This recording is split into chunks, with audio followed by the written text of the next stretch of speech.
काशी विश्वनाथ, ओगड़दानी,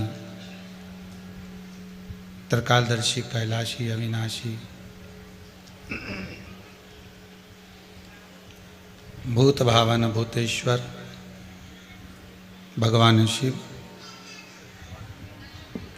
जिनकी पुनित पावन शिव महापुराण की कथा, अगर विश्वास है भगवान ऐसी कृपा करे, भले लेट कंफर्म करा पर तुम सबके भी टिकट कंफर्म कर दे। बस इतनी शंकर से प्रार्थना है कि एक बार जो विश्वास लेकर आयो, जिस विश्वास से आस्था चैनल पर कथा सुन रहे हो, मेरे नवयुवक बच्चे अपने मोबाइल पर यूट्यूब पर कथा सुन रहे हैं, महाराज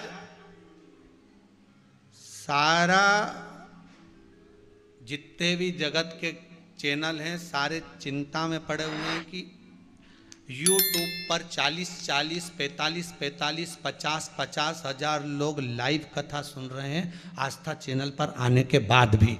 ये नवयुवक टीम जो लगी है, लगे भगवान से प्रार्थना है, अगर बाबा ने कृपा कर दी तो तुम्हारा कंफर्म पक्का है।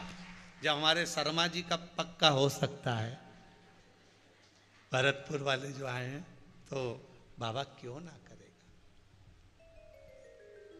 उस पर विश्वास रखना, बस विश्वास मत डिगने देना। अगर भरोसा नहीं टिकेगा ना तो ये पक्का है। दुनिया के लोग कहेंगे आपसे, अरे कहाँ चक्कर में पड़े हो, कहाँ शंकर जी का भजन करना, कहाँ शिव जी को लोटा भर के पानी चढ़ाना, वो सियोर वाला महाराज तो पगला है, उन्हें तो अकल ही नहीं है, कभी काली मिर्ची चढ़वा देता है।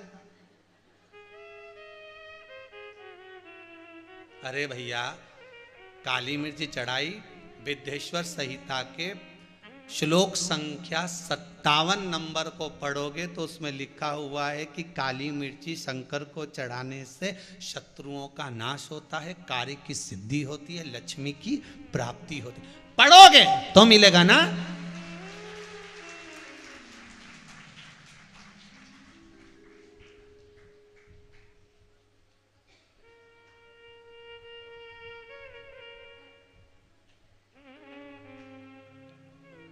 कुछ प्राप्त होगा, फिर वही बात कहेंगे, कड़प ने तो शंकर भगवान पर मुंह में पानी भरकर भगवान शिव पर थूक दिया था,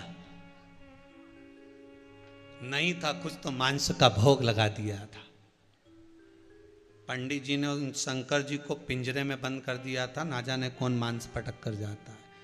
पिंजरे की एक टान, जैसे मिट्ठू का पिंजरा होता है, तोते का पिंजरा होता है, उसकी एक टान टूट गई और शंकर के शिवलिंग को लग गई। शिवलिंग में से रक्त बहने लगा। कड़प को लगा आज मेरे भगवान की आंख फूट गई। अब शिवलिंग में उसको आंख नजर आ रही थी, जरा देखिए, मेरे भोलेनाथ जी की एक आंख टूट गई, आंख फूट गई तो रक्त निकल रहा है, मैं क्या करूं। अब मैंने किसी के प्रवचन में नहीं सुना कि क्या करना चाहिए, पर मेरी मां ने कहा था कि कोई अंग अगर बेकार हो जाता है उसकी जगह पर वही चीज दूसरी लगाई जाती है। यहां की चमड़ी बेकार हो गई तो जंघा की चमड़ी निकाल कर लगा दी जाती है। उस कड़प को याद था, उसने कहा मेरे शिव को अगर शंकर की आंख फूट गई है, चली गई है, समाप्त हो गई है, तो कड़प ने कहा मैं अपनी आंख निकाल कर लगाऊंगा। उसने त्रिशूल उठाया, अपनी आंख निकाली, शंकर को लगा दी। जहां तो शिव को आंख लगाना थी, शंकर प्रकट होकर उसको आंख वापस प्रदान कर दी, वापस नेत्र दे दिए। अपने पास कुछ नहीं रखता वो, तुमने जो दिया उसको वापस दे देता है। इसीलिए तो हर किसी से कथा भी नहीं करवाता वो। पैसा उसी का खर्च मेरा भोलेनाथ अपने ऊपर करवाता है जिसको वापस देना है। नहीं तो दुनिया में ऐसे ऐसे करोड़पति पड़े हुए हैं जो मन में अभिलाषा लेके बैठे हैं, हम भी कथा कराएंगे, हम भी कथा कराएंगे, बस ये हो जाए हम कराएंगे, ये हो जाए हम कराएंगे। भगवान उनकी कथा ही नहीं होने देता, और पक्की हो भी जाए तो कैंसिल हो जाती है। क्यों? भगवान कह रहा अगर इसने 500 रुपए खर्च करे तो मुझे 1000 इसको लिफाफा में देना पड़ेगा, इसलिए इसके 500 मेरे ऊपर खर्च ही नहीं करवाना, इसकी तो गलत जगह लगा दो, नहीं का छोरा गया ने लगाया यार। लगाना थे भोलेनाथ जी के टीके में, वो लगाया ठेके में।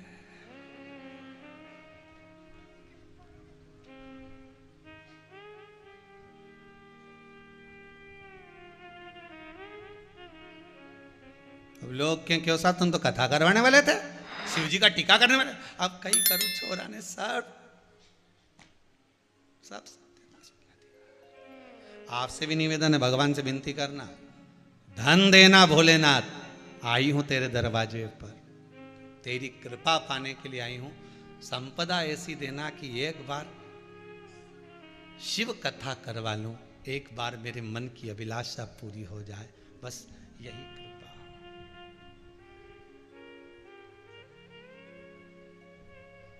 बस यही कृपा।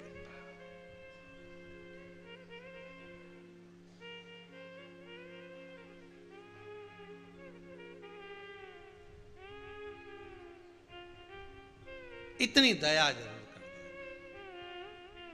दे। अपने लिए बहुत कम मांगो।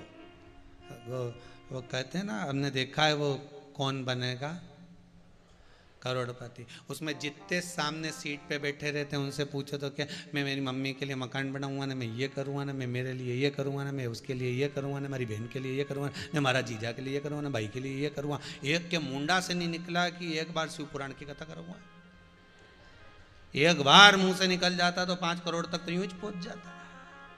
भगवान को भी लगता ना कि मेरे चक्कर में करने बैठा है, मेरे चक्कर में हर सीट पे बैठा है, मेरे चक्कर। शिव का अनुमोदन करो, भोजन भी करूंगा तो शंकर के लिए, भजन भी करूंगा तो शंकर के लिए, कमाऊंगा भी तो शिव के लिए, क्योंकि मेरे घर में बच्चे कौन है, शंकर का अवतार। श्वास श्वास में शिव रटो, वृथा जन्म मत खोए, ना जाने इस श्वास का फिर आवरण होए ना होए। घर में पत्नी है, पार्वती का रूप, शंकर पति का रूप, घर में बच्चे सब शिव का रूप, क्योंकि श्वास जिसकी चल रही है वो श्वास में ही तो शिव बसा है। जब तक श्वास है तब तक शरीर है, श्वास निकल गया वो शव बन गया, शिव निकलने के बाद शव बनता है। शिव रहेगा तो शरीर रहेगा, शिव निकल गया तो शव बन गया। अरे इनके चक्कर में मत पड़ना, संसार वालों के चक्कर में, परिवार और संसार के चक्कर में पड़ोगे कुछ नहीं होगा। 10 दिन 12 दिन आंख में से आंसू झड़ाएंगे और बाद में 13वें के दिन नुक्ति झड़ेंगे। कोई नहीं याद करेगा। 13वां में 12वां के दिन जैसे ही मरे, 10 दिन 11 दिन तो लोग याद करेंगे और 12वें के दिन कहेंगे गरम पूड़ी ला रे, गरम ला। अब बेचारा वो मरी गया, ठंडी खा ले, गरम गरम लाओ साल।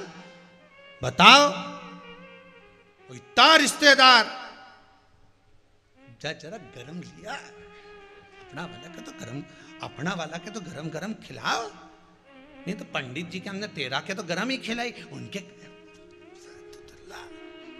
और देख जरा खोपरा पाक बनाओ तो 2 पीस। अच्छा अब कोई नहीं याद कर रहा कि भेरू सिंह निपटी गया, कौन याद, याद कौन करे कि भेरू सिंह निपटी गया। वे तो टेबल पे फोटो धरा और माला पड़ी। अब इनकी गुलाब जामुन और पत्तल जितनी फोटो के सामने धरी ऊपर तो सब मक्खी पड़ी, और बाकी के तुम झड़ रहे, नुक्ती ने, गुलाब जामुन ने, पूड़ी ने, बढ़िया जोरदार जोरदार सब सामान।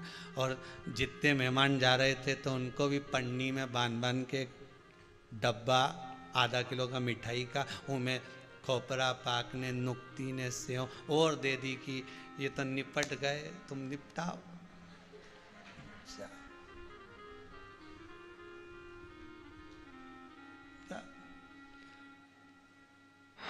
अब बोलो इसके बाद भी, तेरा तेरा दिन याद करे, क्यों रे मन सुमिरन क्यों नहीं करे। 13 दिन के सिवाय कोई याद नहीं करेगा। 13वें दिन तो झरे नुक्ती झड़े, खूब खा, गरम लाओ, गरम लाओ, इनक दे दो तरी सब खा। अभी भी मौका है, कहीं नहीं बिगड़ा, ट्रेन स्टेशन पे खड़ी है। बचपन गया जाने दो, जवानी गई जाने दो, अधेड़ी गई जाने दो, बुढ़ापा मत बिगड़ने दो, कहीं नहीं बिगड़ा, अभी भी अपनी जगह पे ही है, अपनी जगह पे।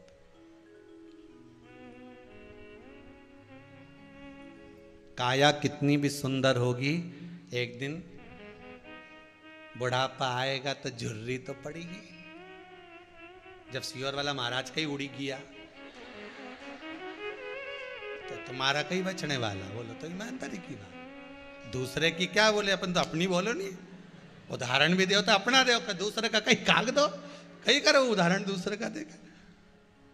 काया कितनी भी सुंदर हो, एक दिन बुढ़ापा आते आते यूं लटकी जाए।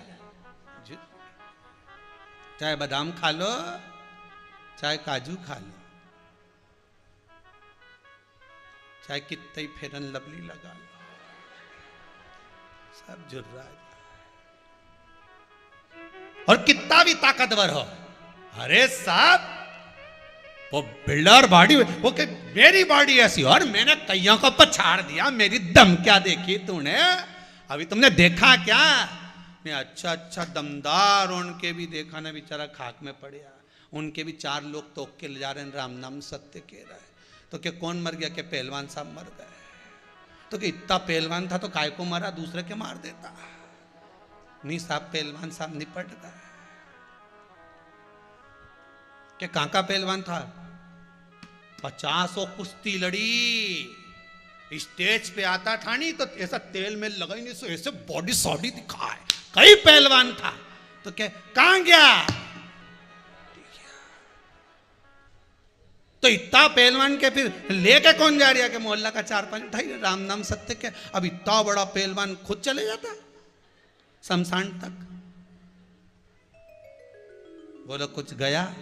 अच्छे से अच्छे दमदार की भी दमदारी निकल जाती है, कितनी भी सुंदर काया हो माटी मिल जाती है, पर मरने के बाद भी अगर कुछ रह जाता है तो आपकी अच्छाई कभी नहीं मरती, वो हमेशा परमानेंट रह जाती, वो कभी नहीं मरती। आपका अच्छा कर्म, आपका भजन, आपका कीर्तन, आपका स्मरण, आपका मंत्र जाप, आपका नाम जाप, आप जो शंकर का भजन कर रहे हो, श्री शिवाय नमस्तुभ्यम जप रहे हो, नमः शिवाय पंचाक्षर मंत्र जप रहे हो, ये कोई नहीं ले जा सकता, ये तो तुम्हारा रहेगा। भले तुम चले भी गए ना तो लोग कह देंगे साहब बहुत भजन करती थी रे, मोहल्ला की 4-5 माताओं को बिठा के ढोलक पीट पीट के खूब भजन गाती थी, हो इतना जोरदार भजन गाती थी, और ने कहीं की झगड़ा कर कर के मर जाए नहीं तो लोग क्या अच्छा है। पूरा मोहल्ला के नीचे दादा भगवान से प्रार्थना है, अब के तो भेज दी थी हमारा कॉलोनी में स्कीम नंबर 71 में, 72 में, 74 में, अब की बात इसको भेज दी तो 76 में, पर हमारे यहां मत भेजना भगवान। ये कहीं की 71 वाली बैठी हो तो बुरा मत मान जा रही, अब इसका करे।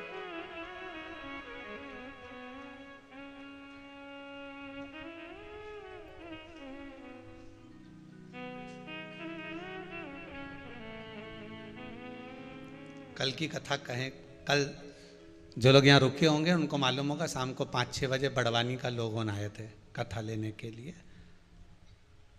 अध्यक्ष वगैरह, तो वो कथा सुना रहे थे कि हमारा क्षेत्र का लोग जब कथा सुनने बैठे गुरुजी, और वो माइक की आवाज़ जब तक तेज रहनी तो हमारी अम्मा उन सब पलंग पे रहे, और जैसे ही माइक की आवाज़ थोड़ी भी कम हो तो अम्मा उचक के तुरंत टीवी के पास बैठ जा। हमारा छोरा और उनकी वीडियो बनाए, कथा का रसतत्व ग्रहण करना आनंद, फल मिलेगा जरूर, इंतजार करना, भगवान पर विश्वास रखना। धनेश्वर ने उस फल को पाने के लिए सदगुरु की शरण ली। गुरुदेव, माताजी ने कहा था 21वें दिन फल मिलेगा, मेरे को फल मिल गया, सामने लगा भी है, पर मैं खा नहीं पा रहा हूँ, मैं लेकर आ नहीं पा रहा हूँ, मैं चढ़ता हूँ गिर जाता हूँ, बार बार प्रयास कर रहा हूँ पर नहीं मिल रहा। जब बार बार प्रयास करने के बाद थाली खसक जाए, भोजन ना मिल पाए, कोई काम ना हो पाए, तब सदगुरु के पास जाना, गुरु कुछ भी एक उपाय बता देगा, बाबा कहीं करुणा कर देगा, फिर फल मिल ही गया। धनेश्वर को कहा एक काम कर, जिस वृक्ष पर चढ़ रहा है आम के, देवी ने बताया है ना, चंडी देवी ने उस फल को बताया है ना, चंडी देवी ने उस वृक्ष को बताया है ना। तो अगर भगवान ने उस वृक्ष को प्रेरणा दी है तो वो वृक्ष साधारण नहीं हो सकता। उसको विनती कर, हे वृक्ष देव कृपा करोगे, हमको ये फल दे दीजिए। माता की आराधना करना, कुल देवी देवता का स्मरण कर कर, प्रणाम कर कर उस वृक्ष को दंडवत करना और दंडवत कर कर चढ़ जाना। तब धनेश्वर ने उस वृक्ष को दंडवत करी। अब दुनिया के लोग कहेंगे बताओ बेलपत्री के पेड़ को दंडवत करने से क्या होता है, लोग कहेंगे पीपल के पेड़ को दंडवत करने से क्या होता है, लोग कहें कि बड़ के पेड़ को दंडवत करने से क्या होता है। ये हिंदू धर्म है, हमारा शास्त्र है। हमारे यहां वृक्षों की भी पूजन होती है तो नदियों की भी पूजन होती है, पशु और पक्षियों की भी पूजन होती है। प्रणाम कर, चढ़, क्यों ना मिलेगा तुझे। गया, धनेश्वर ने जाकर प्रणाम किया।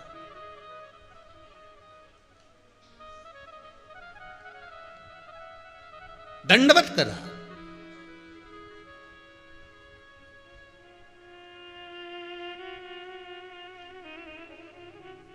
देखिएगा,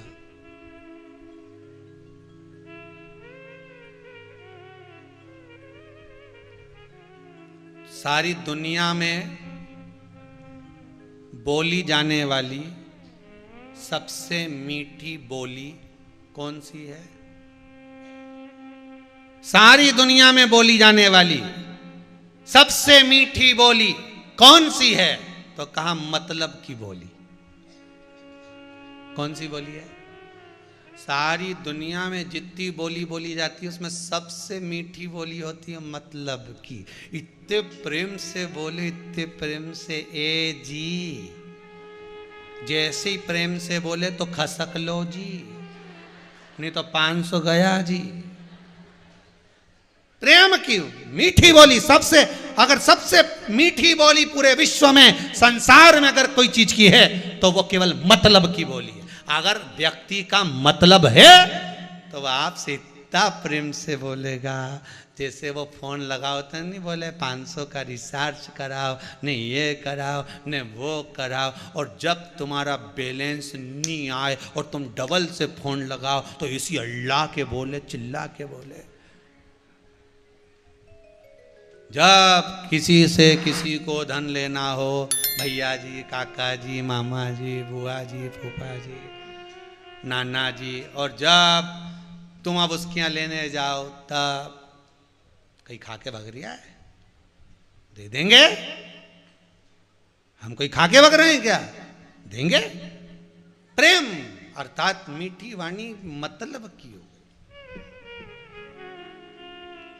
मीठी बोली मतलब फल नहीं मिला। कैसे? दंडवत करा, प्रणाम करा। भगवान को प्रणाम करना तो मतलब के लिए मत करना। भगवान को प्रणाम करना तो वो कर रहा है तो ठीक है, दे रहा हो तो ठीक है, नहीं दे रहा हो तो ठीक है। अपन अपना कर्म करना मत छोड़ना। कर्म करते रहोगे तो एक ना एक दिन तो फल मिलेगा। एक पहले कथा सुनाई थी, याद होगी। एक गुरुजी ने अपने चेले से कहा कोई एक नियम ले ले। उसने नियम लिया कि मेरे पास में कुमार रहता है, उसका मुंह देखूंगा तभी भोजन करूंगा। पहले कथा सुनाई थी। वो कुमार का मुंह देखने लगा, सिर्फ छत पे जाता, कुमार का मुंह देखता, रोटी खा लेता। एक दिन कुमार गायब हो गया। उसके घर जाके पूछा क्यों, कुमार कहाँ गया? कि वो तो मिट्टी लेने गया, अब रोटी कैसे खाऊं? किधर गया? उधर गया। वो उधर पहुंच गया। नियम तो नियम होता है, मतलब का नियम नहीं होना चाहिए, मतलब से परे नियम होना चाहिए। गया, कुमार मिट्टी को खोद रहा था, उसको सोने का अंडा मिल गया। ये दौड़ कर गया, इसने कुमार का मुख देखा, देखते से ही बोला देख लिया, देख लिया, देख लिया, और भाग गया। और कुमार ने सोचा इन्हें सोने का अंडा देख लिया, और कुमार हंडे को छुपाकर वापस उसके पास गया। अरे इधर तो आ, इधर आ, जल्दी पकड़ को, पकड़ा उसको, इधर आ। देख लिया। अरे क्या देख लिया? बस देख लिया। उसने कहा देख लिया तो आधा आधा कर लेते हैं, चल। उसको ले गया, मिट्टी में से हंडे को निकाला, आधा धन उसको दिया, कुमार ने आधा रखा। उस व्यक्ति ने जाकर गुरुजी के चरण पकड़ लिए। नियम कोई भी हो उसका फल मिलता जरूर है। ये सोने का फल, ये फल मुझे। अब नियम तो बनाओ कि मुझे 7 दिन शिव महापुराण की कथा सुनना है, एक आसन से सुनूंगी, मन लगाकर श्रवण करूंगी। मैंने सुना है शिव महापुराण की कथा भले टीवी के सामने बैठकर सुन लो और एक मन लगाकर सुन लो, एक चित्त लगाकर सुन लो, बाबा देता है। आज यहां पर ये इतने पत्र आए हैं तो ये कोई यहां बैठकर किसी ने कथा कम सुनी होगी, पर सुनी होगी तो सबने टीवी पर सुनी होगी।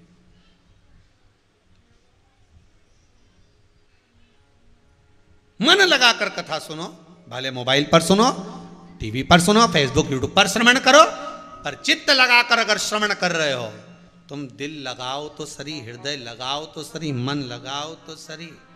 पहले ऐसा नियम था कि अगर बेटी याद करती थी तो मम्मी की हिचकी आ जाती थी। बोलो सही है कि गलत है? और माँ याद करे तो बेटी की हिचकी आ जाती थी कि हमारी छोरी याद कर रही है।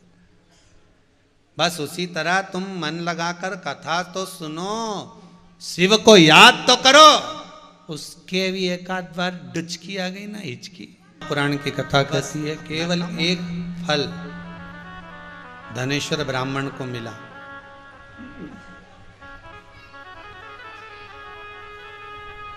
धनेश्वर ने विचार करा, इसके सिवाय कोई दूसरा फल तो नजर भी नहीं आ रहा, यही फल होगा जो माता चंडी देवी ने बताया है।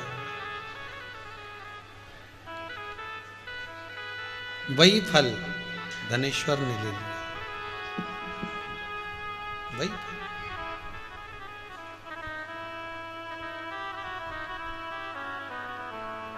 फल को लिया, पत्नी को दिया, पत्नी ने खाया। एक पुत्र का जन्म हुआ जिसका नाम देवीदास था। क्या नाम पड़ा? क्योंकि देवी माता ने, चंडी देवी ने उस पुत्र को दिया था, इसलिए देवी का दास।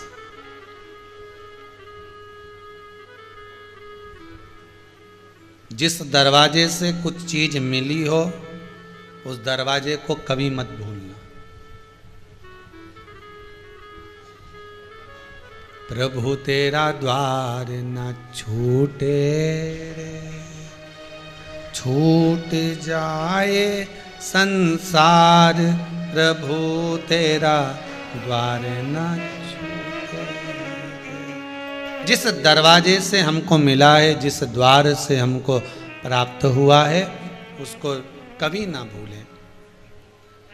देवीदास उसका नाम रख दिया क्योंकि देवी से ही प्राप्त हुआ था, देवी का ही वो दास है।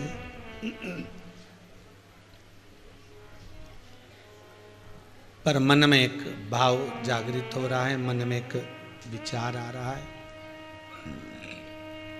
16 वर्ष में मर जाए, 16वें वर्ष में ये समाप्त हो जाए।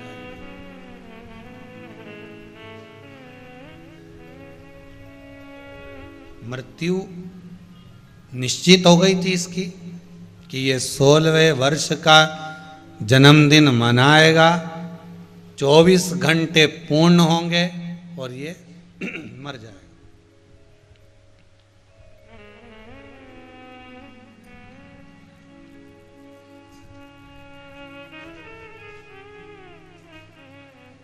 अब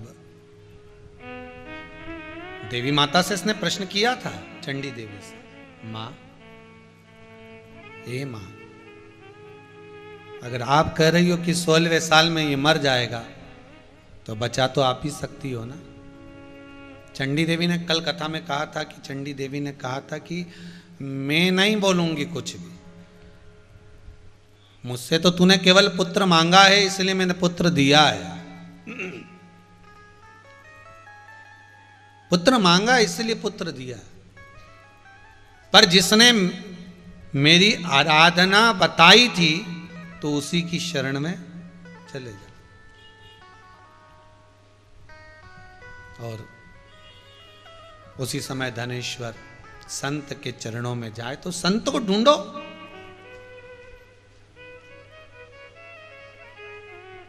बहता पानी, रमता जोगी एक जगह पर अगर टिका हुआ है तो वो श्रेष्ठता नहीं है।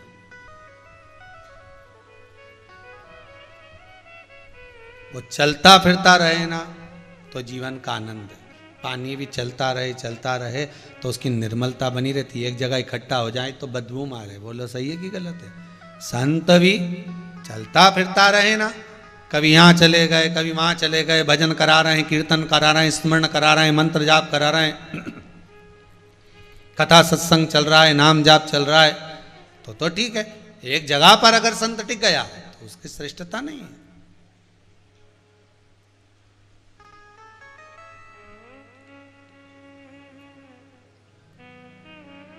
उसकी श्रेष्ठता वहां नहीं हो सकती। अब कोरोना महामारी के चलते कथा कुबेरेश्वर धाम में लगातार चल रही थी। ये कथा होने के बाद एक कथा और इसके पीछे होगी, उसके बाद में दिवाली आ जाएगी, दीपावली के बाद में 5 दिन की कथा और यहाँ होना है। उसके बाद में फिर भोलेनाथ जी की कृपा, जिन जिन के यहाँ की कथा है बाहर, वहाँ पर बाबा लेकर जाएगा और कथाएं चालू होंगी।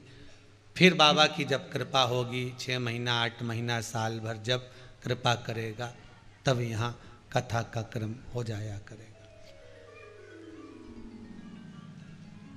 किस्मत वाले हो आप सब, भाग्यशाली हो जितने मनोरथी यजमानों ने इस कुबेरेश्वर धाम में कथा करवाई और अपने जीवन का सुख पाया। कोरोना महामारी के कारणवश निकलना नहीं हो रहा था, पर अब यजमान परिवार मानते नहीं, आना ही है गुरुजी, तो क्रम कथाओं का जहाँ जहाँ है वहाँ वहाँ जाएंगे। सूचना आपको मिलती रहेगी चैनल के माध्यम से, तो आप सुन सकेंगे। जहाँ भी कथा होगी वो चैनल के माध्यम से मिल जाएगी। आपके कहीं पास में हो तो आ जाना, मना नहीं है। पर अब यहाँ तो व्यवस्था हो जाती है कि आप लोग आते हैं तो भोजन की व्यवस्था हो जाती है, रहने के लिए ये कथा हॉल है ही, थोड़ी व्यवस्था जहाँ अभी तो बाबा का बन रहा है कुबेरेश्वर धाम, यहाँ कोई इतनी व्यवस्था तो है नहीं। फिर भी आप स्नेहवश एडजस्ट कर कर अपने को ढाल कर यहाँ रहकर जैसा प्रसाद मिलता है, रोटी दाल चावल सब्जी प्रेम से पाकर, चाय नाश्ता लेकर आप आनंद पाते हो। इससे बढ़कर कोई सुकून नहीं, सुख नहीं। बाहर आओगे, जजमान जैसी व्यवस्था रख सके, जितने की रख सके वो उसके ऊपर है। किसी पर दबाव तो रहता नहीं है हमारा कि आप इतना ही खर्च करना पड़ेगा या इतना ही करना पड़ेगा, या भगत आएंगे तो उनको खाना ही खिलाना पड़ेगा। किसी की नहीं है इतना, तो हम कैसे कह दें उसको? निर्मल भाव से आप कथा का रस तत्व ग्रहण कर रहे हो। कथाएं तो लगातार लाइन से बहुत हैं, 2024 तक बाबा की कृपा है, बाबा करा रहा है। और जिन जिन मनोरथियों की यहाँ होगा, वहाँ उनके समय पर यहाँ रहकर कथा करना होगा। भाव भक्ति आनंद। कुबेरेश्वर धाम में कहीं शिव की कृपा हुई है, इसलिए आप लोग सब आनंद ले रहे हो कुबेरेश्वर धाम की धरा से लाइव इस कथा का स्मरण कर कर।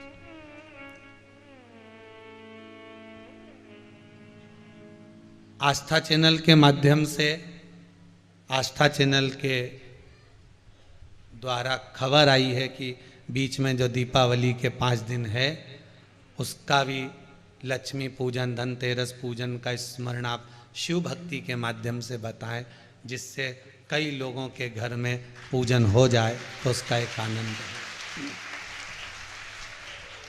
कैसी पूजन करना चाहिए, कैसा स्मरण करना चाहिए, लक्ष्मी को हम कैसे रिझा लें। हमारा तो एक निवेदन रहेगा, केवल दिवाली पर ही लक्ष्मी को रिझाने का प्रयास मत करिए। दीपावली के दिन बहुत व्यस्त रहती हैं माँ।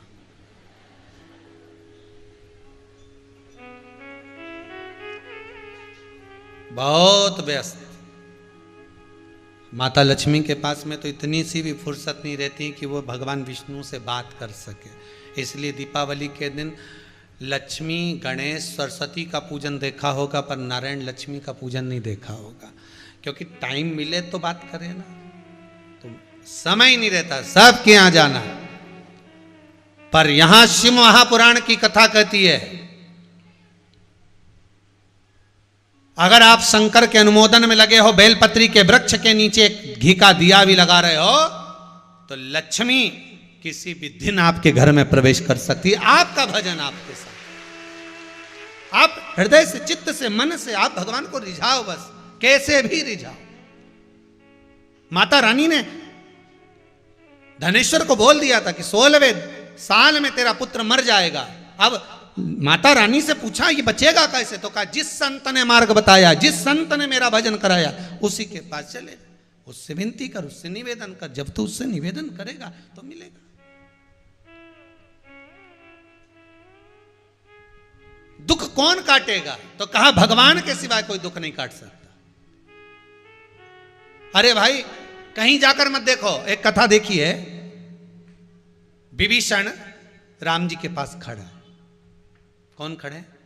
विभीषण। राम जी से विभीषण की बात चल रही है। राम जी रावण को मारने के लिए तैयार खड़े। रावण को कई बार मार दिया पर वो मरे ही नहीं दादा।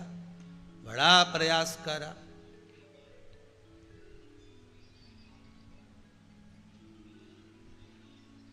कितना प्रयास करा पर रावण मरा ही नहीं।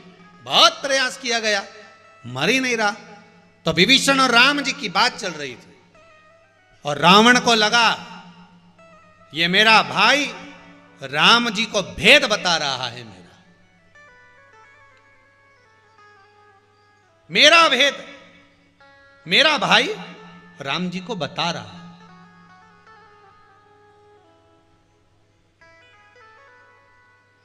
दुनिया की सबसे बड़ी गलत सोच यही रहती है। दो अगर आपस में बात कर रहे हैं और आपकी ओर देखकर थोड़े से हंस दिए और बात कर लिया तो आपको लगेगा ये मेरी बुराई कर रहा है।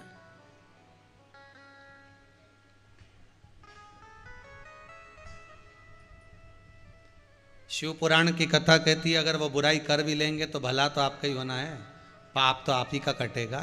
तो कर ले तो ये मेरा भेद बताने वाला।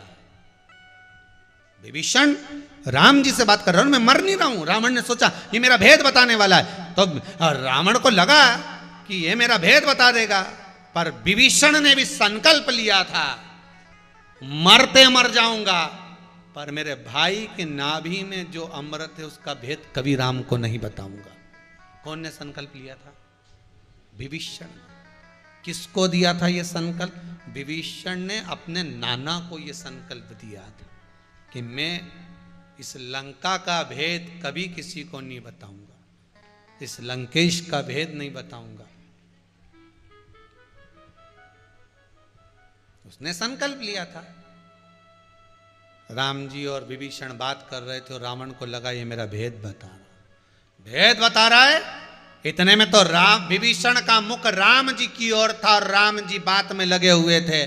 रावण ने सोचा अगर कहीं ये मेरा भेद बता देगा तो मुझे मरवा देगा। रावण ने बाण छोड़ा विभीषण को मारने के लिए। वो बाण गया विभीषण के पास। राम जी ने एक चुटकी बजा दी, बाण छूट गया, टूट गया, बिजली चमकी, समाप्त हो गया।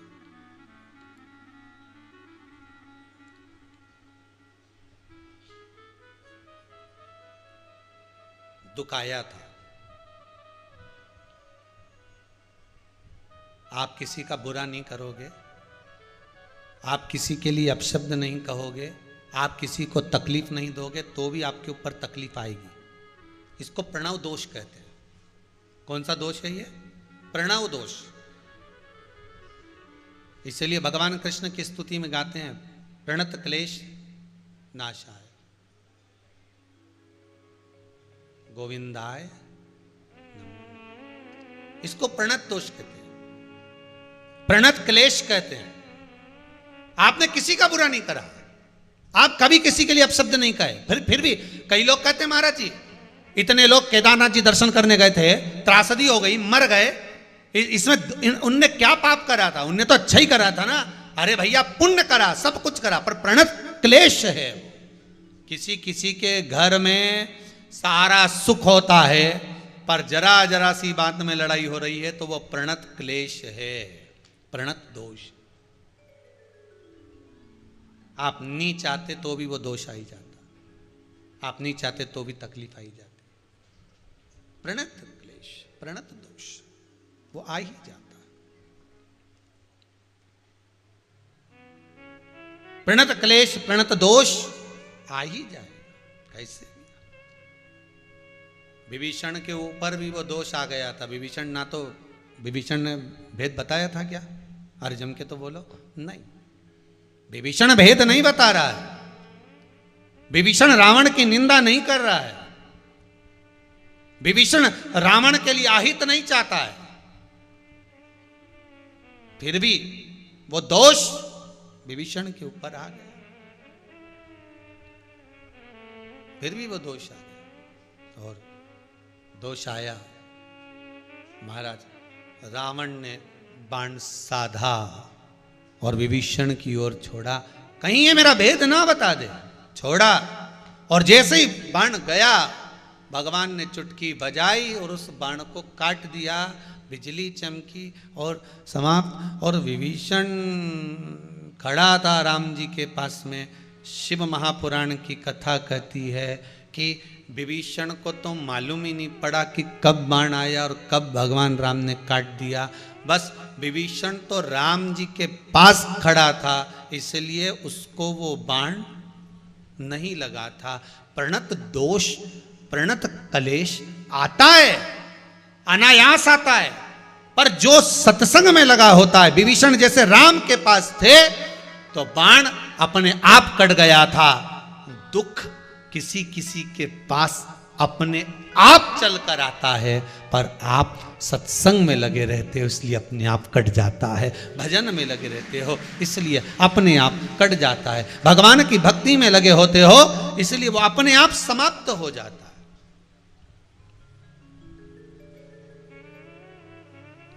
प्रणत क्लेश नाशाय गोविंदाय आता है कभी कभी, पर समाप्त हो जाता, सम्मुख में आते आते समाप्त हो जाएगा। आप भगवान के करीब में हो तो ना जाने कितने दोष आपके भी कटते रहते हैं, ना जाने कितना। विभीषण ने बाद में पूछा राम जी से, प्रभु ये बताइए। राम जी ने पूछा क्या? ये बताओ मुझे कि ये बिजली काहे की चमकी थी? भगवान बोले तुझे नहीं मालूम? नहीं, मैं बाद में बताऊंगा तेरे को। और बाद में भगवान से विभीषण ने फिर पूछा, प्रभु वो बिजली क्यों चमकी थी? भगवान बोले रावण ने बाण छोड़ा था तुझे मारने के लिए, अभी तक तो निपट गया होता अगर मेरे पास में नहीं होता। तो मेरे पास में था इसलिए बच गया, अगर मुझसे परे चले जाता तो निपट जाता।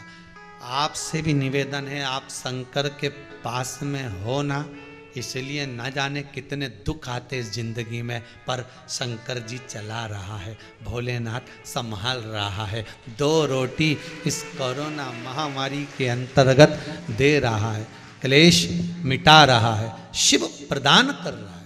2 रोटी मेरा शिव दे रहा है, सुख का जीवन वो दे रहा है।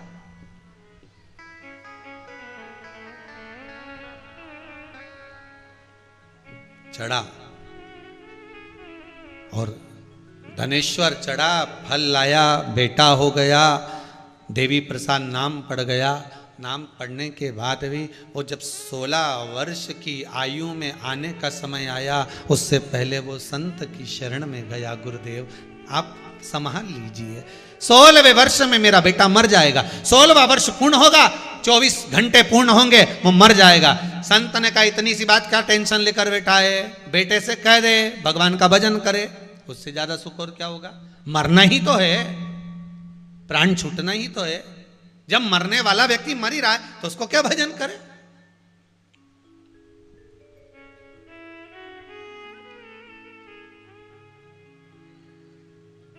मरने वाले के मुख से राम निकलना बहुत कठिन काम है। सबसे दुनिया का कठिन काम वही है कि मरने वाला राम राम कहेगा। कई लोग सोच के बैठे हम तो अभी नहीं जपेंगे, हम तो जब मरेंगे तभी जपेंगे। जप लेना।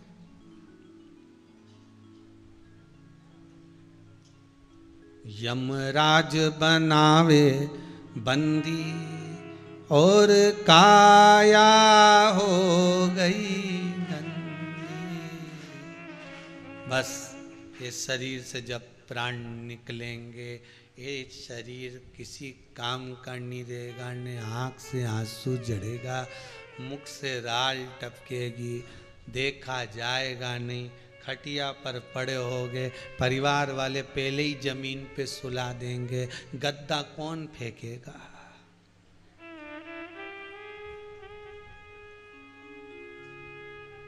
मरने वाला व्यक्ति मरता है तो उसका सब सामान, अरे बोलो तो जम के फेंक दिया जाए। गादी, चद्दर, बोलते तो जाओ, फेंक दिया। तकिया की खोर, जहां सोया था वहां गोबर से, जितना उसका सामान था जो पहना था सब फेंक दिया। सोने की चेन,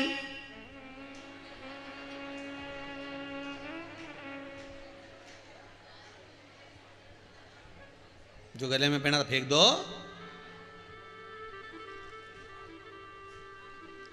फिर तो बहुएं रोती रोती, अंगूठी देख लो, अंगूठी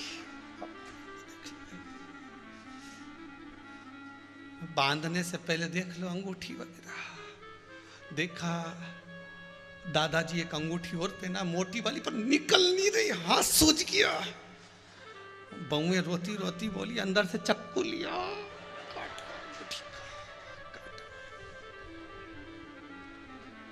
अरे वाह वारी दुनिया, मतलब की दुनिया में किसी का कोई। अरे कपड़ा फेंक दोगे, तकिया फेंक दोगे, गद्दा फेंक दोगे, तो फिर तन पे रखी हुई बात सोने की अंगूठी ने चेन भी फेंक दो, फिर तो निशानी निशानी। तो दादाजी के भी धल्ले, वो भी तो निशानी है।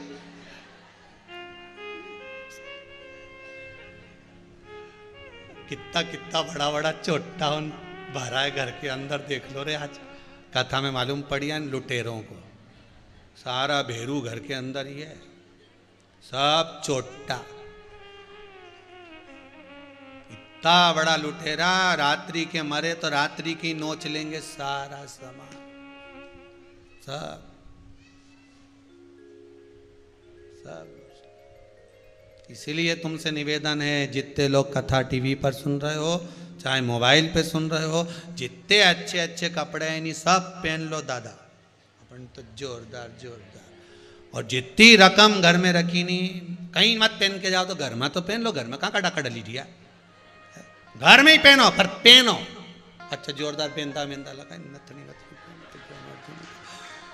और देखो बाल माल अच्छे हो तो खजूर वाली चोटी भी कर लो, जोरदार तो अच्छा हो, पहनो पहनो। और मरने के बाद कौन तुम पहना है, सब निकाल के ले जाएंगे, सब बड़े प्रेम से पहन ओढ़ लेंगे। बाद में ऊपर जाके दिल तुम्हारा दुखेगा, नीले कलर की साड़ी तो पहनी नहीं थी, मन तुम्हारा दुखे तो अच्छा तुम तो पहनो ओढ़ो।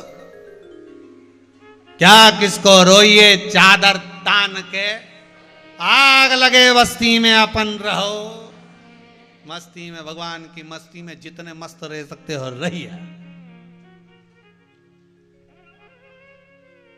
फिर घर के लोग भी पूछेंगे कहां जा रही हो इतना पहन के, कहीं नहीं जाऊंगी। सियोर वाला महाराज बोला घर को स्वर्ग बना लो, कहीं मत जाओ, यहीं जोरदार नुक्ति निपटाओ, पर अपने नहीं जाना, कहीं कहीं नहीं जाऊं मैं तो यहीं तो भजन करो, स्मरण करो, कीर्तन करो, नाम जाप करो, कहां जाना। 16 वर्ष की आयु में मरेगा। संत करे भजन करवा तो भजन करवाओ। तो ये घर गया, घर जाकर जैसे ही बेटा 16 साल का हुआ, 16वां वर्ष लगने वाला था, इतने में 16 वर्ष पूर्ण होने पर 24 घंटे होंगे और ये मर जाएगा। तो इसने 15वें वर्ष में ही अपने साले जी को बुला लिया और छोरा देवीदास के मामा को बुलाकर कहा इसको ले जाओ, आप काशी घूम कर आ जाओ 2 साल के लिए। काशी? हाँ। देवीदास को मामा ले गए, काशी ले जा रहे थे। काशी ले जाते बीच में एक सुंदर नगर पड़ा। उस नगर में एक राजकुमारी का विवाह हो रहा था। राजकुमारी का विवाह हो रहा था तो राजकुमार को रात्रि को, जिस राजकुमार से विवाह हो रहा था उसको रात्रि में पड़ गया बुखार, शरीर थर थर कांपे। ये शादी में जा नहीं सकता, दूल्हा बन नहीं सकता, क्या करे? तो कहा धर्मशाला में एक देवीदास नाम का लड़का रुका हुआ है, रात भर ब्याह के लिए इसको दूल्हा बना दो, विदाई हमारा छोरा करा लेगा। अब रात्रि को ब्याह के लिए इसको दूल्हा बनाया तो इससे कहा दूल्हा हम तुम्हें, तो मामा जी से कहा आपके लड़के को हम शादी में बिठा दें। मामा बोले बिठा तो दोगे, परंतु एक बात याद रखो, जितना दे जाएगा हम लेके जाएंगे। तो क्या कन्या तो हमारी रहेगी ना? हाँ कन्या तुम्हारी, दहेज हमारा। ठीक है, बात कर लो आपस में। बात कर लिया। अब लड़के को बिठाया, भांवर पड़ी।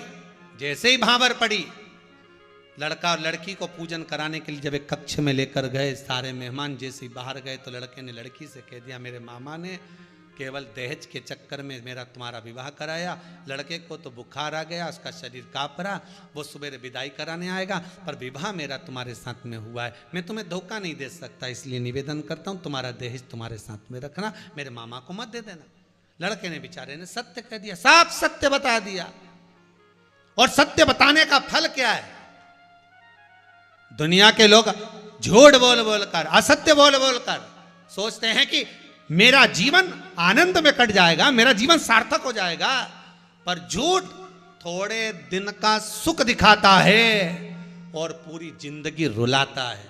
सत्य थोड़ा परेशान करता है, जिंदगी सुखमय बना देता है। जिंदगी सुख बता दिया, बात इतनी सी है, ये हो गया। क्या करा जाए महाराज? अब जिस कन्या से विवाह हुआ था वो कन्या पूर्णिमा का व्रत करती थी। आज उस कन्या का 32वां विवाह व्रत था। कौन सा व्रत था? 32वां पूर्णिमा का व्रत था उस कन्या का। उसने सत्य को सुना। पिताजी के पास विदाई के समय जब दूसरा लड़का आया तो कहा ये मेरा पति नहीं।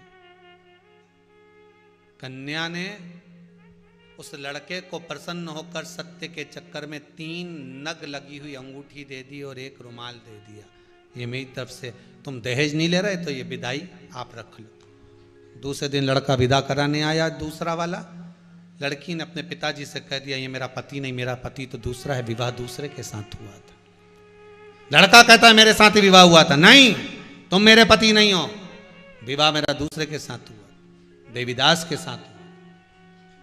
क्या प्रमाण है? प्रूफ दिखाया जाए, सबूत दिखाया जाए। लड़की ने लड़के को बुलवा कर कहा मैंने तुम्हें कल रात्रि को दिया मिलाई के समय पर, पूजन के समय पर सोने की अंगूठी दी थी 3 नग की, जरा दिखाना। लड़के ने तुरंत सोचा कि अंगूठी मंग रही होगी तो उसने दे दिया। राजा समझ गया कि मेरी लड़की का विवाह उसके साथ हुआ। उसने कहा मैं विवाह तो कर लूं, मना नहीं है, तुम्हें साथ रख भी लूं, मना नहीं है, पर मेरे को 16वें वर्ष के 24 घंटे पूर्ण होंगे और मेरे प्राण छूट जाएंगे। उस कन्या ने कहा कि मेरा विवाह तुम्हारे साथ हुआ है और कल मेरा 32वां पूर्णिमा का व्रत है और कल ही तुम्हारे 16 साल पूरे हो रहे हैं। अब मुझे देखना है कि भोलेनाथ तुम्हारे प्राणों को हरता है कि मेरे व्रत को रखता है। उधर माँ दुखी होकर 16वां वर्ष पूर्ण हुआ, 24 घंटे पूर्ण हो रहे थे। बेटा मामा के साथ काशी पहुंच गया। गंगा नहाकर निकल रहे थे, 24वां घंटा पूर्ण हो रहा था।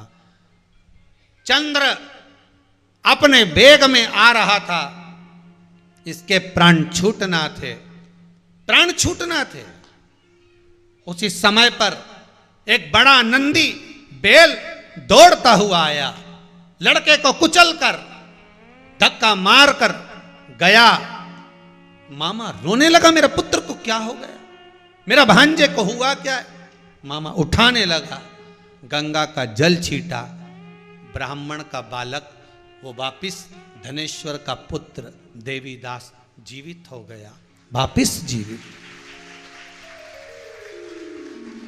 पार्वती जी ने शिव जी से पूछा, इसका तो आज अंतिम क्षण था, इसको तो मरना था, इसके तो प्राण छूटना थे, फिर ये जीवित कैसे रह गया। शंकर भगवान बोले, काल तो आया था, बड़ा विकराल काल था, पर मैंने नंदी को भेजकर इसको घात पड़वा दी। थोड़ी सी घात में इसका काल टाल दिया और इसको निकाल दिया, थोड़ी सी घात में। पिछली कथा में कहा था, पिछली कथा में कहा था कि लोग पूछते हैं, गुरुजी ये सामने गाड़ी के सामने कुत्ता आ जाए, ये कुत्ता सामने आ जाए तो ये दोष है। अरे भैया, तेरे पाप कर्म इतने प्रबल थे, इतना पाप कर्म प्रबल था कि तेरी गाड़ी के सामने किसी मनुष्य को आना था। भगवान ने तेरा पुण्य थोड़ा सा देखकर मनुष्य को हटाकर कुत्ते को भेज दिया। कहीं थोड़ा सा पुण्य जब सामने आता है, थोड़ा सा पुण्य जब आड़े आता है, थोड़ा सा पुण्य सम्मुख में पहुंचता है, तो कहीं आना किसी को था, और कम दोष होगा तो मेंढक सामने आ जाएगा, चींटी आ गई, थोड़े पे निकालना चाहता है। दुख तो बहुत बड़ा है, तकलीफ बहुत बड़ी है, कष्ट बहुत बड़ा है, बहुत बड़ा रोग है, बीमारी है, कष्ट है, दुख है, आने वाला है। पर कहीं शिव महापुराण की कथा सुन ली, कहीं शंकर का अनुमोदन कर लिया, कहीं शिव तत्व में डूब गए, इसलिए भोलेनाथ ने तुम्हें बचा लिया। ऐसी है पूर्णिमा की कथा कि मरने वाले के प्राण भी बचा लेती है, अखंड सौभाग्य दे वो स्वामी शिव है, शंकर शिव, शिव के सिवा कुछ। पूर्णिमा शिव महापुराण कथा कह रही है साहब, आप शंकर का अनुमोदन करिए, शिव स्मरण करिए, शंकर की भक्ति में डूबे रहिए, शंकर के अनुमोदन में डूबे रहिए। कल सुबह से लेकर शाम तक कथा के क्रम में भी आनंद के साथ खीर महोत्सव मनाया जाएगा, शरद पूर्णिमा का, बाबा का आनंद। जिन जिन ने जो जो सहयोग राशि खीर उत्सव में दी है, जो जो आपने भेंट पहुंचाई है, चाहे ऑनलाइन पहुंचाई हो, चाहे कार्यालय पर लिखाई हो, सभी को बहुत बहुत साधुवाद, धन्यवाद कि खीर महोत्सव के इस कुबेरेश्वर धाम में खुले मैदान में चंद्रदेव की साक्षी का आनंद लेते हुए सुबह से शाम तक जो खीर प्रसाद का वितरण होना है, उसमें आपका जो सहयोग मिला है, आप बहुत प्रेम से आनंद से जो दिए हैं, उसके लिए धन्यवाद। आजीवन भोजन भंडारे के जो सदस्य बने हैं, उनको भी बहुत बहुत साधुवाद। कुबेरेश्वर धाम की ये पावन धरा पर जो कुबेरेश्वर महादेव का मंदिर बन रहा है, मुरली मनोहर मंदिर बन रहा है, गौशाला वृद्धाश्रम का निर्माण हो रहा है, उसके लिए जो आप सहयोग राशि दिए हैं, बाबा भोलेनाथ कुबेर भंडारी आपको खूब दे। आप दोनों हाथों से दान दिए, हजारों हाथों से मेरा भोलेनाथ कर्जे में और खूब जोड़ा, कर्जे में बच्चों के लिए कर करके जा, उसी का नाम कर्जा। सब बना बना कर चले गया और खुद भूखा रो रो के मर गया। कैसे चुकाऊंगा, कैसे जाएगा, कैसे जाएगा, और कर करके चला गया, तो उसका नाम कर्जा। निवेदन है, भगवान का भजन कर कर जाना, स्मरण कर कर जाना, मंत्र जाप कर कर जाना, नाम जाप कर कर जाना। जैसे आज नितिन अग्रवाल जी कथा करवा रहे हैं दुर्गापुर वाले, ऐसे कथा करा कर जाना। यहाँ कर्जा कर कर नहीं, स्मरण कर कर जाइए, भगवत भजन कर कर जाइए, नाम जाप कर कर जाइए, तो जीवन की सार्थकता है। केवल लिया कर्जा लेकर ये बना लो, कर्जा लेकर वो बना लो। कभी कभी भगवान पर भरोसा रखकर भी तो बनाओ रे।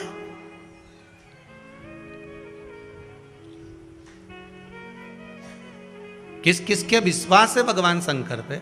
सबके हमें विश्वास, हमें विश्वास। रख लो कोरोना की जांच की वो आती है ना, एक वो ऐसी ऐसे डाल दे मुंडा के अंदर एक तीली, और उससे पता चल जाएगी पॉजिटिव की नेगेटिव। ऐसी एक आध बार शंकर जी ऐसी कोई तीली बना दे इनके सब के मुंडा में डाल के देख लो कि ये तेरे हैं कि दूसरे के हैं, पॉजिटिव की नेगेटिव। और जितने के मुंडा में तीली जाएगी ना तो निकल जाएगा। ये कि हम शंकर जी का, वो मालूम पड़े मोबाइल पे तो बोल रही थी मैं तुम्हारे बिना 1 मिनट नहीं रह सकती, तुरंत छत्तीसगढ़ में कथा का रिपोर्ट फेल, जो कर दिया गया है। और इसी के साथ में जो वर्तमान में जो कथा जो है वो छत्तीसगढ़ में तुरंत फेल। पंडित प्रदीप जी मिश्रा द्वारा वो अभी कह रही थी मैं तो शंकर जी का बिना नहीं रहूं, मेरा शंकर जी के बिना जब तक 1 लोटा पानी नहीं चढ़ा लूं हमारा मन ही नहीं लगे, भोलानाथ जी का मंदिर नहीं जाऊं तो हमारा मन नहीं लगे, और मैं तो शंकर जी के नीर जाऊं तो हमारा खाना नहीं भाई। बताओ सियोर वाला महाराज की कथा नहीं आए तो हमारी नींद ही उड़ जाए। ओ राम। और एक आध दिन शंकर जी ने एक बूटी ऐसी बना दी कि इसे चेक होगा कि कौन शंकर जी का और कौन संसार का। मालूम पड़े एक भी कथा का वाचन कर पाए, एक नहीं आएगा। तब तक के लिए हर हर महादेव। क्योंकि जितनी जितनी बुढ़ी बुढ़ी माता है ना, दादी होन, इनके भी कई पॉजिटिव नहीं नेगेटिव सब समझ, इनके भी मुंडा में डाल के देख लो तो ये मारा छोरा नहीं छूटे, हमारा पोता के बिना हमारा मन नहीं लगे। भगवान ये सब जोरदार मेरे गोदी में आके बैठ जा के दादी यूं ऐसी बात करे हमारा छोरा पोता मेरा, मतलब ये अभी भी उमी उलझी है, रिपोर्ट सब गड़बड़ है।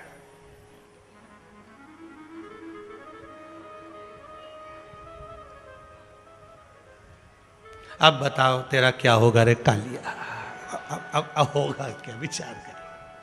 भक्ति कहा कैसे देखें, और हम सोचें कि हम भजन करें, हम कीर्तन करें, हम स्मरण करें, हम नाम जाप करें। छोड़ो छोड़ो, उसको पाना बहुत कठिन नहीं है, उसको पाना बहुत सरल है, बहुत सरल।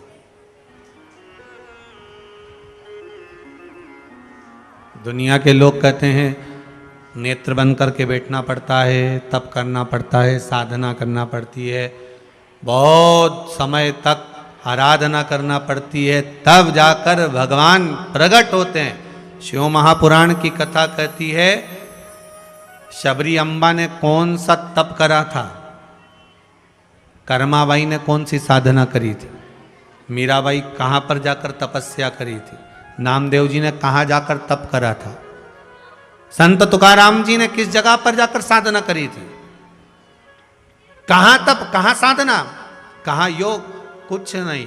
यहां तो केवल एक है, देव अधिदेव महादेव। 1 लोटा पानी, 3 बार ताली, बम बम भोले और शिव हो गए। ज्यादा कुछ है ही, आडंबर तो शंकर को लगता ही,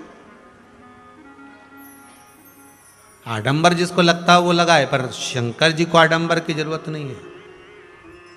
यहाँ तो सीधी सीधी खुली किताब है मेरा भोलेनाथ, जिसका मन पड़े उसको पलट लो, पढ़ लो, रख लो, सीधी किताब।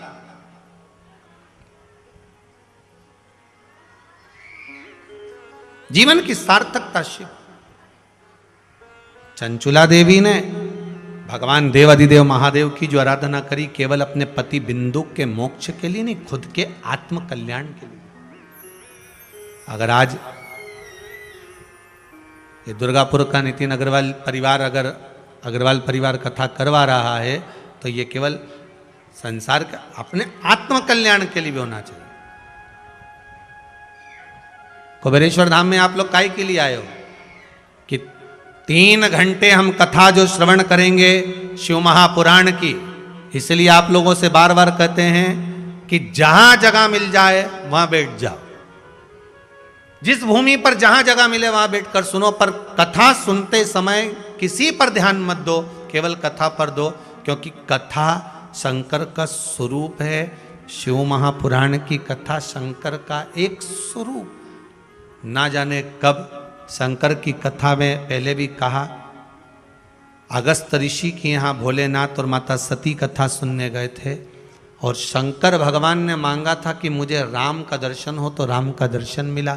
सती मैया ने मन में सोच लिया था कि मेरा विवाह हुआ है और विवाह के बाद तो लोग घूमने के लिए कहीं जाते हैं और मेरे पति मुझे कथा सुनाने के लिए आए, इससे तो ये शरीर जलकर भस्म हो जाए तो अच्छा।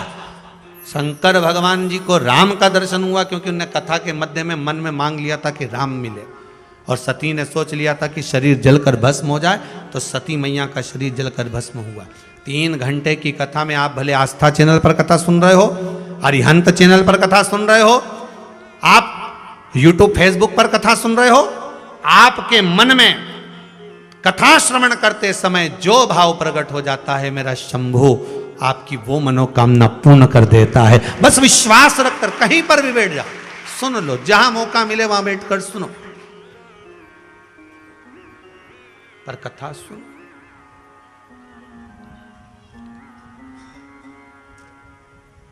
पांच दिन की गिरिराज शिव महापुराण की कथा है। अभी अन्नकूट करा होगा आप लोगों ने गोवर्धन नाथ जी का। 5 दिन आप लोगों ने दीपावली का पूजन भी खूब प्रेम से करा। जो जो सामग्री आप लोगों ने माता लक्ष्मी के उस सिक्के पर, कॉइन पर चढ़ाई है, पूजन करी है, उसमें से एक कमलगट्टा, एक हल्दी की गठान, थोड़ा सा भाग जो सिक्के हैं उसके साथ में बांधकर अपनी अलमारी में रख देने का है। बाकी की जो सामग्री है जो अच्छी हो खाने योग्य, उसको प्रसाद में पा लीजिए, और जो विसर्जन के योग्य है उसको विसर्जन कर दीजिए। बाबा से निवेदन कर कर अपना जीवन सार्थक बनाओ। गिरिराज शिव महापुराण की कथा चल रही है।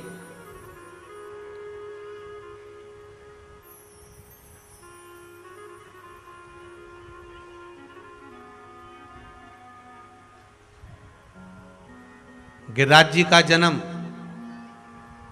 कहां हुआ था? कोई तुमसे पूछ ले भैरू सिंह तू कहां पैदा हुआ था, तो बता देगा कि मैं इंदौर में हुआ, कि भोपाल में हुआ, कि सीहोर में हुआ, कि कहां हुआ, वो तो उसको मालूम। नहीं मालूम होगा तो अपने माता पिता से पूछेगा क्यों मैं पैदा कहां हुआ था, मेरा जन्म कहां का है।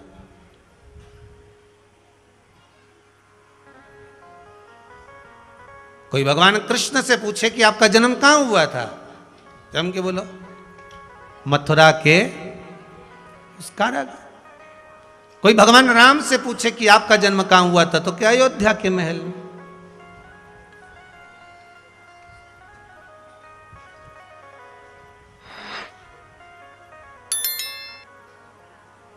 कोई हनुमान जी से पूछे आपका जन्म हुआ कहां, तो वो बता दे। पर कोई आपसे पूछे कि जिन गोवर्धन नाथ जी की परिक्रमा आप लगाते हो, 7 कोस की परिक्रमा लगाते हो, 21 किलोमीटर की परिक्रमा लगाते हो, उन गोवर्धन नाथ जी का जन्म कहां हुआ था, कोई तुमसे पूछ ले। कौन कौन गए थे परिक्रमा लगाने, जरा हाथ उठाओ। बस जिनने हाथ उठाया वो ही बताएंगे। ऐसा नहीं है महाराज कि आपने हाथ उठाया तो आप बताओगे, परंतु बात इतनी सी है कि भाई अपन जा रहे हैं, यहां तो शादी करते हैं छोरा छोरी की, लड़का लड़की की शादी करो तो यहां देखा जाता है जन्म तारीख, जन्म स्थान, माता पिता का नाम, क्या कमाई, हाइट,